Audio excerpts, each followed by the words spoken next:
Now, as we all know, the most abstract term is an entity.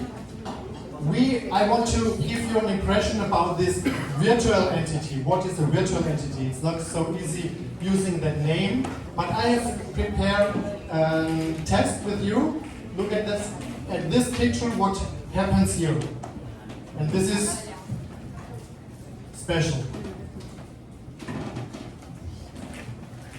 What happened? Did you see that? What's this? What is this? Copy paste. Pardon? Copy paste. Yes, this is a copy paste. You are right. I forgot to remove these shadows. But what is this? Have you ever seen a second tower in Taiwan? No.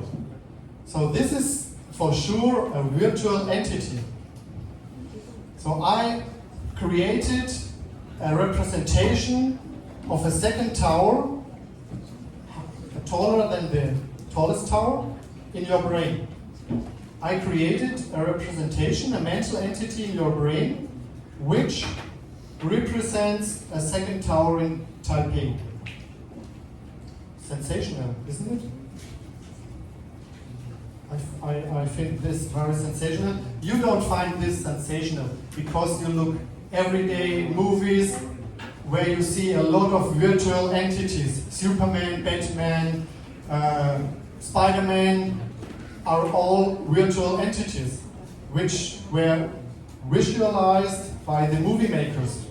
So I'm not a movie maker, I'm a picture maker. That's why I can visualize a virtual entity only on a picture, and even in a bad manner.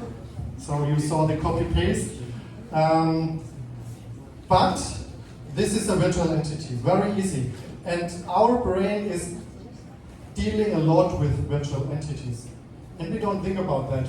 Is that a physical, a mental entity, or is that a virtual entity? When we read a story, a lot of virtual entities are part of the story, and the storyteller, he is telling about these virtual entities which don't exist, and he implements mental entities in our brain so we can remember that story and that character in that story, and we know who is Superman.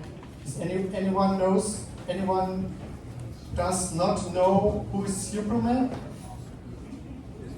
Everybody knows that, no? That was my first movie. Superman, that was in 1981, I think. I don't know exactly. Okay, so virtual entities are always around us. And again, this virtual entity has a representation. Now we have a representation in our mind from this second virtual, from the second tower. And everybody has that.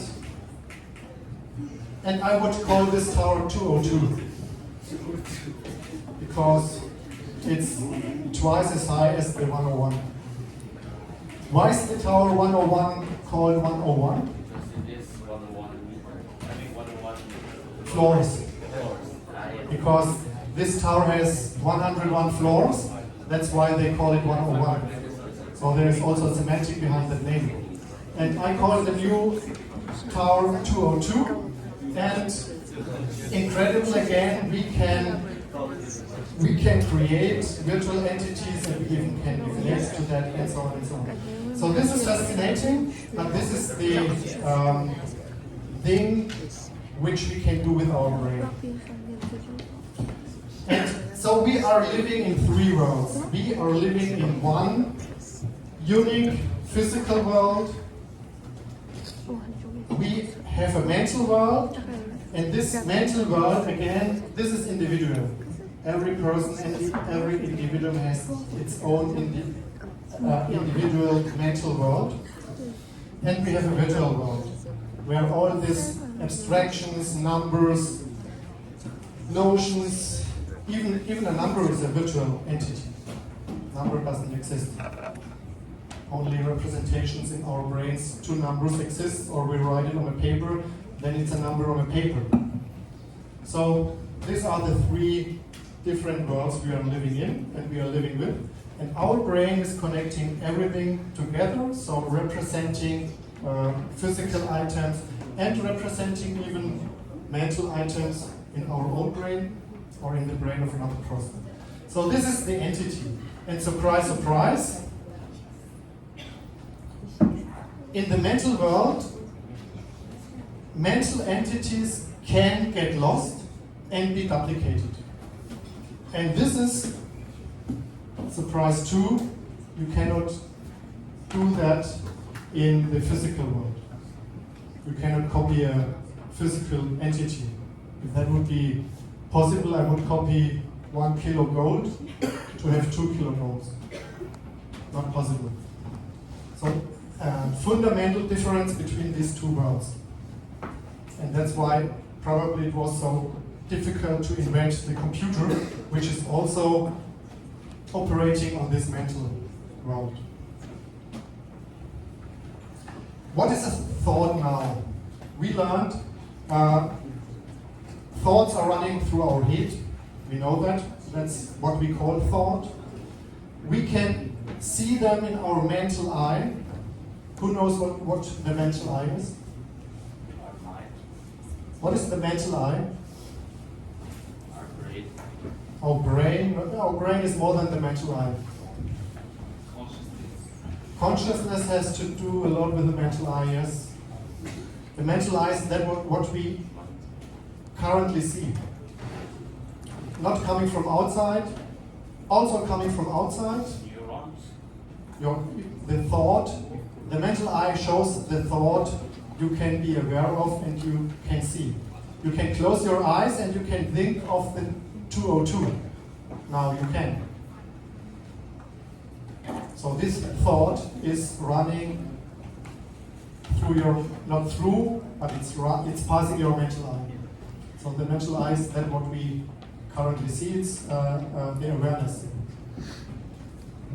Okay, that means if you want only to show that if you want to implement an artificial brain, you also have to implement that. You have to implement that mental eye somehow. And thoughts are always created by internal brain processes, thinking, or by impressions. We saw that. Impression like that. I gave you an impression of the 202. And a thought is a mental entity or an information. That's it.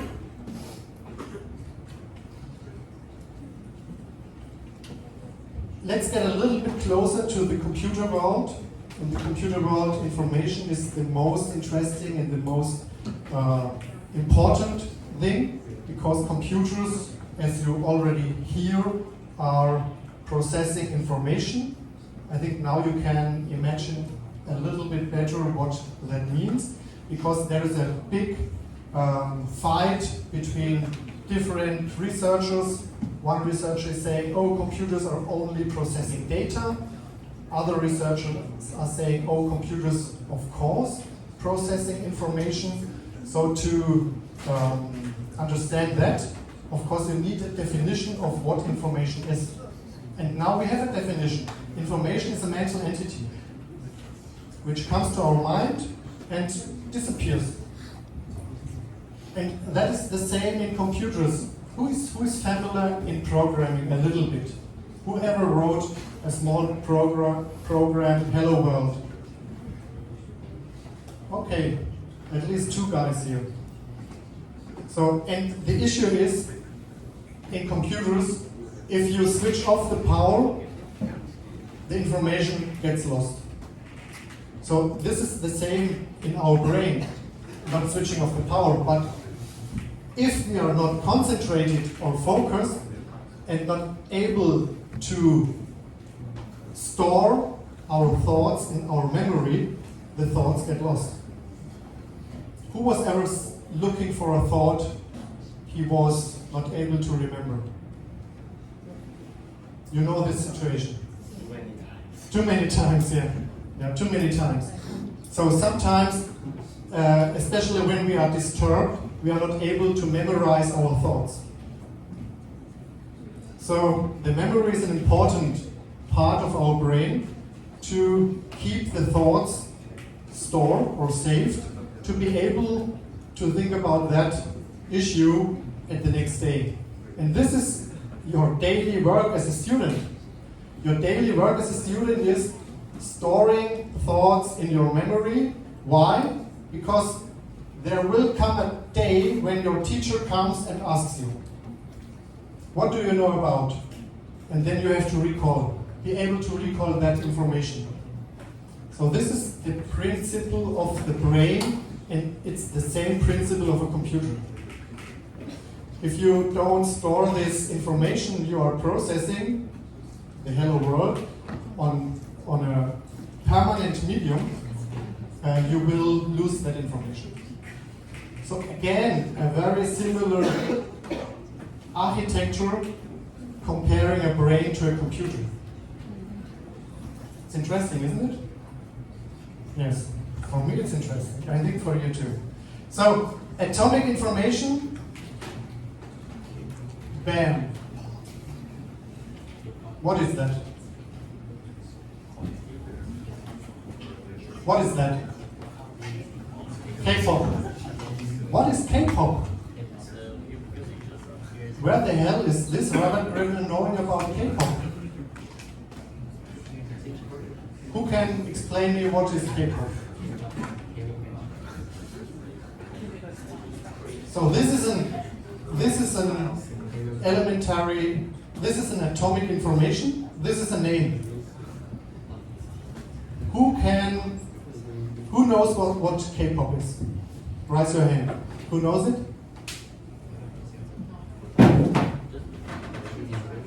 Okay. What is it? Korean pop music, maybe? Korean pop music? Korean pop music? What is it? It's Korean pop. Korean pop music, okay. And do you know the movie for that? Movie. There is a movie? K-pop Demon Hunters? Yes. Yeah, the name is K-pop Demon Hunters. A very new movie from this year. And what I want to show you, an atomic information like this name is nearly worthless if you don't connect it to this is a movie or this is the Korean music way. This is not really an information for you. That's why I call it atomic information.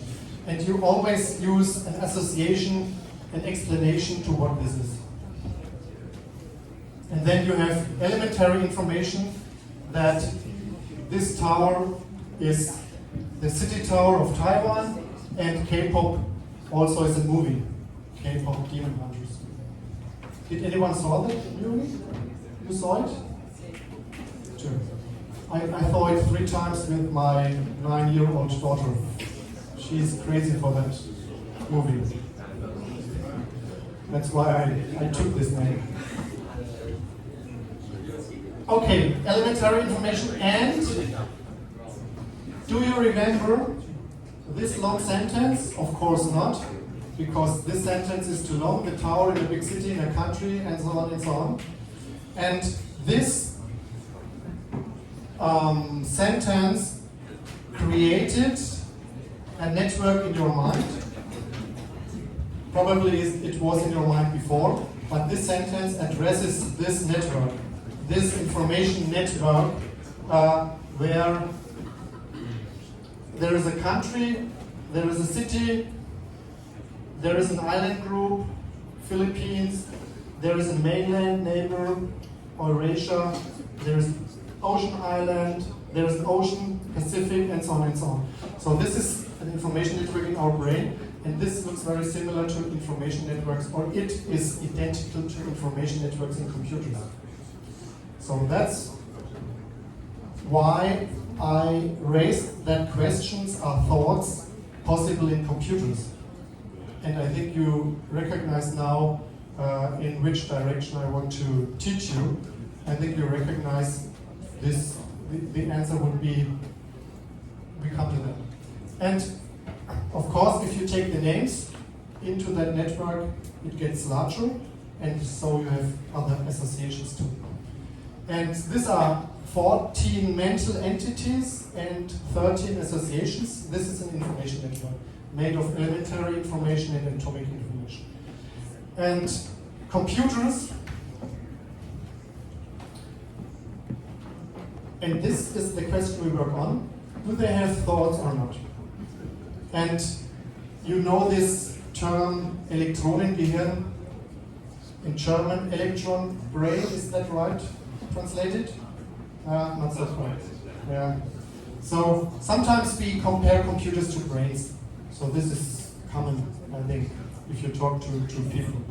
And this is not so wrong, because computers of course create mental entities, information, representations of other entities. And they do that much faster and much more accurate than we can do that without failures. Again, a superhuman characteristic. So when we think of this network, information network, what do you think, how many lines of code do we need to implement this network in a computer? What is your estimation? I know you're not programmers, but only to show you how easy it is to implement such a complex, not too complex, such a not too small network in a computer. 50? Yeah, 50 is a good answer. So you need 12 main commands. Behind these commands there are other commands too. So it's totally easy and it's nearly readable for human beings. This code is I think it's not a natural language, but it's readable for people which like a little bit formalized languages. You can see there are mental entities created. These are, for example, the new tower. This is this entity which is created in our network, and then we create the associations City Tower between Taipei and Taipei 101. So that's it. So you can see programming is not so difficult nowadays because we use so-called object-oriented programming languages. So we can give information to computer on a very high level language. We don't have to use the dual system, for example.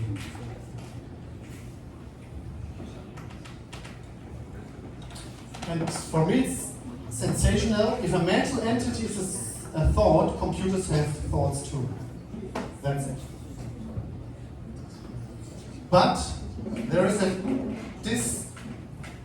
disillusioning. These thoughts are implemented by a programmer, by this program, and the machine, the computer, doesn't know anything what to do with this information. So this is the disadvantage of computers, because they can have entities, mental entities, which look like thoughts, but they cannot think. They have no idea what to do with this network. That is the difference. And I come to my last point, thinking. Thinking, at the beginning I explained you, thinking is operating on thoughts. When we think, we use our thoughts, our mental entities, we create new entities, new mental entities, so we have operations on these thoughts. And I don't know whether you knew our brain is nearly 1 million years old. Not in the size and the capabilities like we have, but researchers found out 101 million years ago, people were able to create tools which we would design in the same way like they did 1 million years ago. So that is a proof for the development of this brain. It should be as good developed as now 1 million years ago. And this is something impressive. So seeing that from the other side, this brain needed 1 million years to invent a computer. That is not so performant. Should have been happened earlier. And we come to that question that we need technologies, we need electricity to build, for example, a machine which is able to handle mental entities. We know we could use a steel machine, Konrad Zuse's steel computer, the first computer, but even steel was invented 3,000 or 300 years ago. The knowledge about how to produce steel. So this is why the development of new tools and new machines is now took so long and is now very rapid regarding inventing new things. So it only needed 85 years from the first computer to the large language models we know from ChatGPT. That's nothing. 85 years. This took 1 million years to get the computer, the first computer. And you can think, you can ask yourself, when will come the universal thinking or thought machine? Maybe next year, maybe in 10 years. So the answer to that question is the answer to the question, what is thinking? If you know how to implement operations on thoughts, like our brain is doing that, you can build that machine. And I think mankind is close before that invention.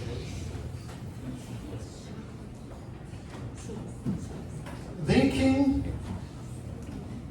is so big that I cannot explain it in one minute. But it's obvious that thinking needs recognition, needs central elements, and needs action. And so you can think about a machine that is able to operate on thoughts, needs 4 elements: perception, recognition. So we have to recognize the limits of this tower to detect the entity, the 101 tower, for example. And this is the part which students should have well trained. Learning, you train your learning center to learn things you probably don't know why you learn it. That is normal. And when you have knowledge about things, you learn how to solve problems, how to apply your knowledge. So these are 2 core elements you have to implement. And then you have to translate your knowledge in motion and speech, of course, to make expressions. And we already talked about the memory. You need the memory to store all the information. So now we come to the voting. You heard a lot today about these mental entities and thoughts. Thoughts in computers, real or unreal? What do you think? Now, What do you mean by real and unreal? what would you choose? Real or unreal? Like, what is that? Are computers having thoughts or not? Yes. Yes. But due to someone, Pardon? due to external factors, so yeah, they have thoughts. Yes. So I would choose yes too. And I hope you understand why I would choose yes. Computers still have thoughts, but they are not able to think. Because what's happening in the computer is so close to what's happening in our brain. Regarding my theory. My theory can be wrong, but then you have to write me an email. Okay? So the conclusion is what I already said. Thoughts are easy to implement, thinking is very hard to implement. And I hope that in the future, perhaps, and this is taking place at the moment we learned how to build artificial neural networks because we found out how our brain, or from what material our brain is made of. It's made of neurons. We learned how these neurons are connected together. So this is medicine and biological research. And we, out of this knowledge, we implemented artificial neural digital networks on the digital machines. So we implemented this physical machine brain in our head to a digital machine. And you use that probably every day when you start a question to ChatGPT. So behind that there is a big artificial neural network which gives you an answer. But this neural network has no logic, doesn't know anything about what it is doing. And this is close to our brain. We even know anything about we walk. We do it. Walking is self-explaining. So if you want to, and probably you never did it because it's not necessary, you never explained your child how to walk. It will learn it by itself. And then it's hard to describe how to walk. I even wouldn't know how to describe how we walk. We left a step. So this is a little bit strange to talk about how we walk. So, and this is information in our natural neural network. And even we, as human beings, we cannot read our natural neural network. If we want to explain how to walk, we have to imagine what we are doing. So our mental eye, we have to think about a human being which is walking to describe that. You know what I mean? We cannot look inside our neural network. This is implicit knowledge. We cannot read it. And this ChatGPT cannot read it too. So this is not different from our brain, but, and now comes the 2,000-year-old logic, we have another approach to find out how thinking works. The thinking of which we are aware. And this is the same in our brain. We have to train that. Being aware of thinking has to be trained. That's why you are here at a university. A university is a place where you train your brain to talk about your thoughts. After you learned the subjects, the content of a lecture, you have to train to talk about that. And you do that in learning groups and so on and so on. And this is the social aspect of the brain. In a social group, we are much more we have much more performance as if we would learn alone, or never talk about a topic and then go to the teacher to an exam and try to talk to the teacher about an issue. You have to train that before. So this is totally clear that this logical capabilities of our brains have to be trained. And this is the place of a university where you do it all the day, hopefully. And when we bring this together, I think, then could come this perfect digital thought machine, so we can digitalize the processes which are taking place in our brain.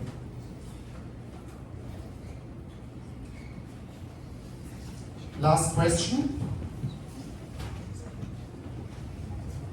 When we have this thought machine, what if this computers would really begin to think better than we do. What would you advise the mankind then? And there is a big chance that we will get machines which are much better in logic, much better in motion, much better in everything what our brain is able to do. What then? Explore space. Pardon? Space. Space explorer? Send them out to the space, then we don't have stress with them. Send them away. Good idea, I like this. Yeah, of course you can. So that's what mankind always is doing with machines. We give machines work we are not able to do.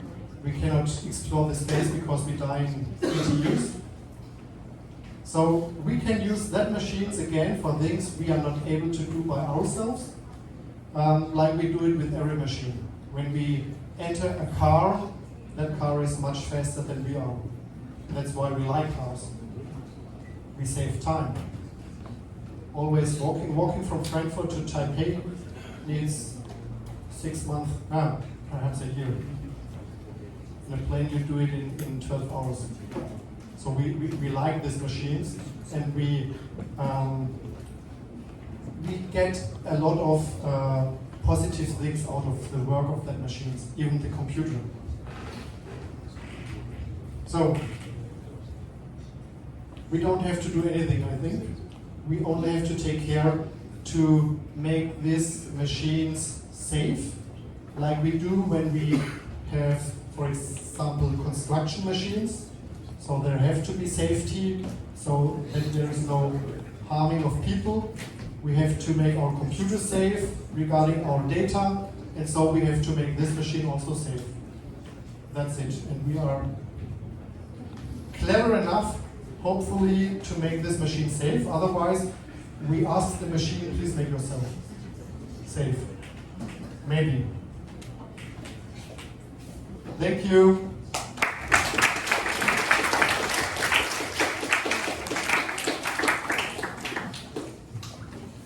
Do you have questions?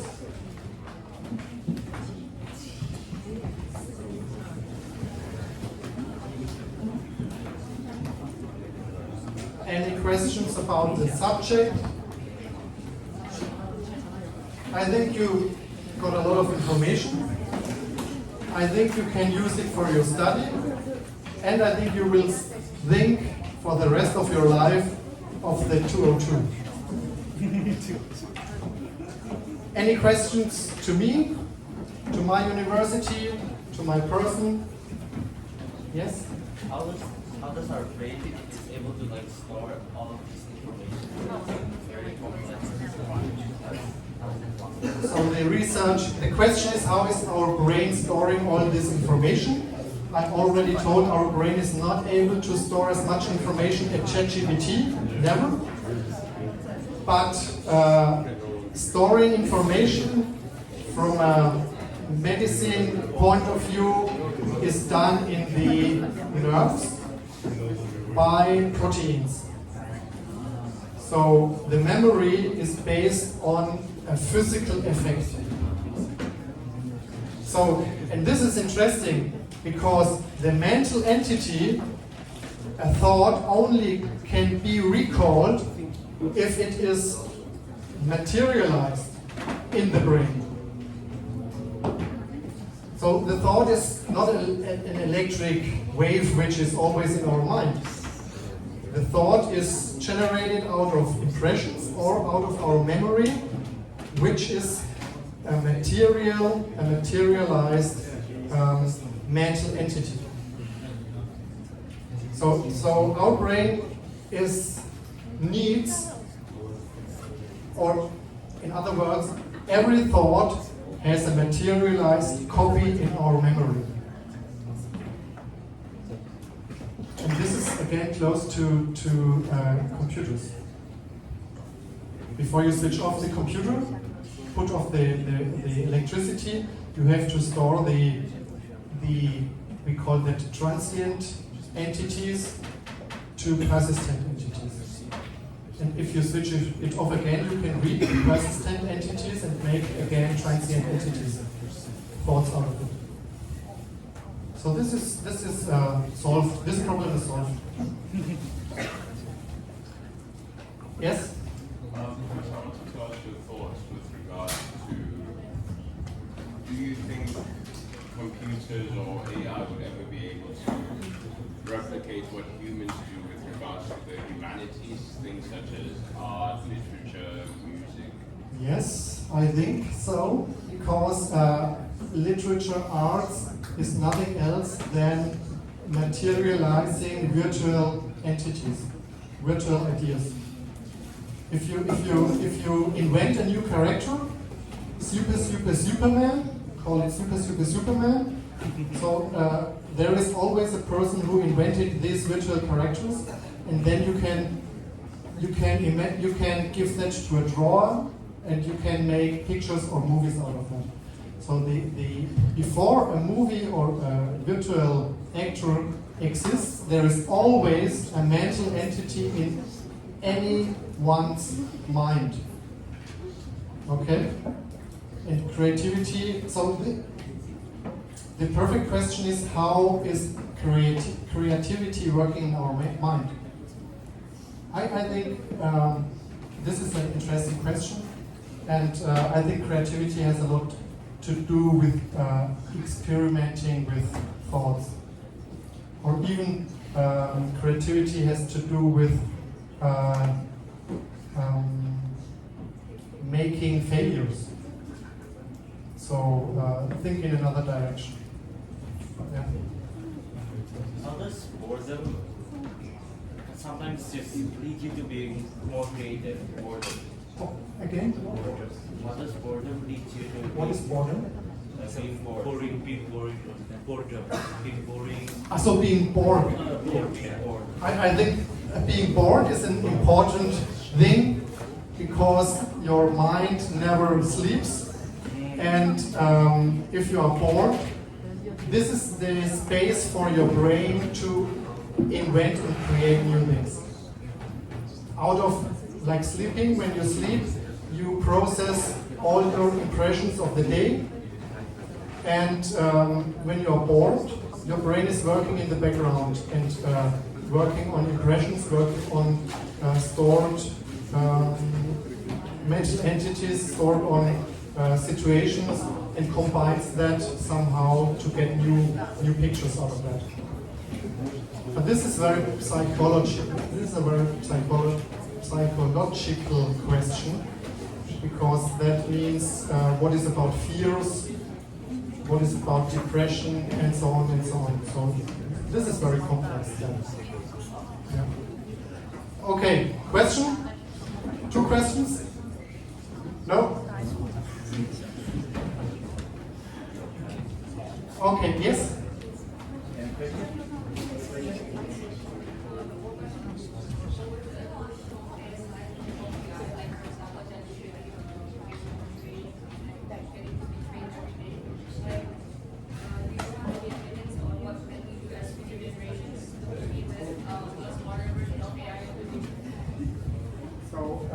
I try to repeat your question. So you are a competitor, your generation is a competitor of ChatGPT.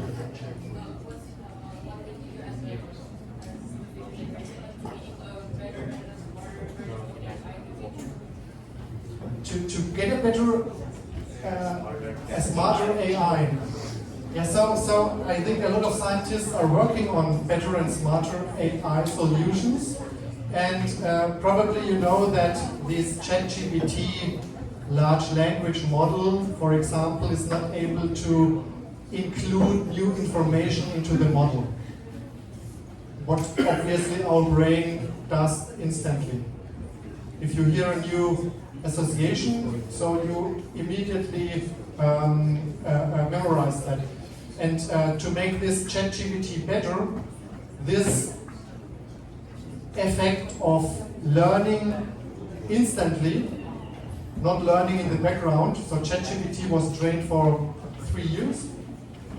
And if you want to bring new information to that network, you have to train it again. And that costs a lot of time. So making that better is a big research issue, if I understood your question right. The question is how we as a human is much better than the AI. Oh, how can we Much better than the AI. How can because we it's completely different. be better than AI? I think, like I told for other machines, that we cannot be better than AI. Our memory is much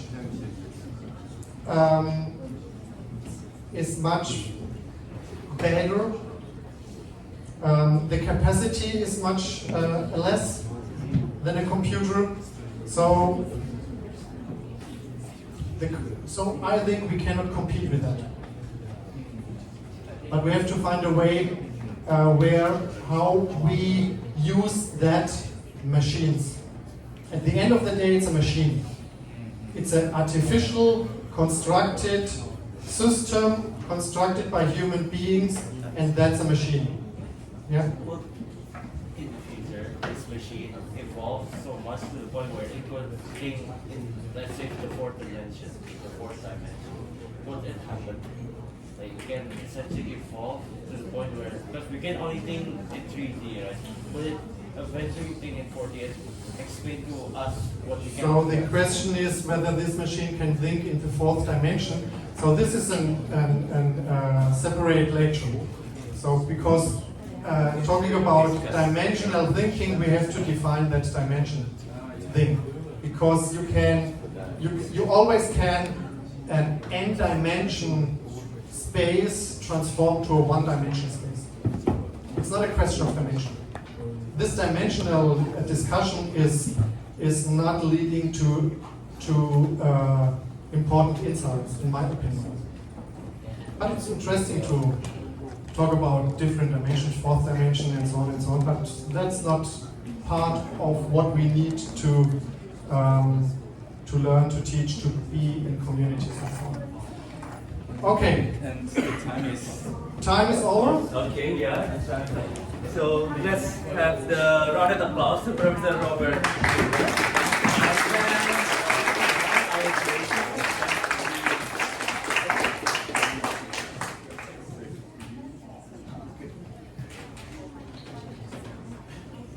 Okay, thank you so much. Would you make Professor. one picture for me? Okay, sure. And if you like, I would like to have a picture with the class. That I would think be that we very can, nice. Yes, please. we can have a see. So what would be nice if the class I would. think we take a picture from Ah, so, this side. okay, So we don't have to yes. bring all of the things. So we And you don't have to move. so we sit here and then the 站一个 OK 好，然后 OK OK 好。再前面一点，前面不要给读话。可以吗？这样可以。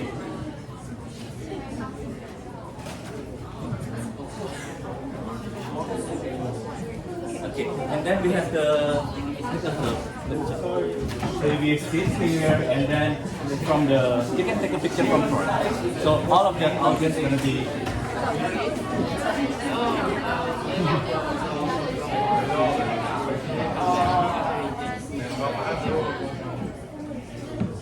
Okay, thank you so much. Okay, hi. Okay, thank you so much, Professor. Good to see you.